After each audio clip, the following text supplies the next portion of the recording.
Hi friends, మేమైతే నిన్న మొక్కలు తీసుకున్నాము.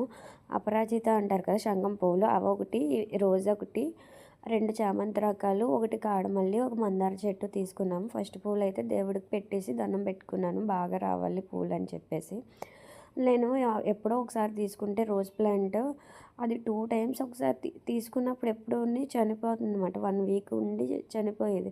అప్పటి నుంచి అనవసరంగా నా చేతిని మొక్కలు పెరగవేమో అన్న దృష్టితో ఇంకా తీసుకోవడమే మానేశాను. ఇక్కడ కొత్త ఇంటికి వచ్చాక ఈ సైడ్ ప్లేస్ ఉందన్నమాట మొక్కలు నాటడానికి.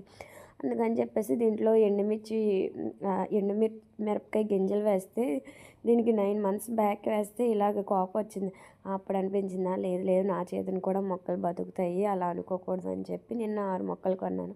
దీన్ని అడుగుతున్నాను అనమాట, ప్లీజ్ నువ్వు మాత్రం వెళ్ళిపోకే అని చెప్పేసి ఈ చెట్టుతో చెప్తుంటే, అది పువ్వు అలా ఊగుతుంది కదా, ఓకే ఓకే అన్నట్టు. మీకు కూడా అలా అనిపించిందా? కామెంట్ చేయండి.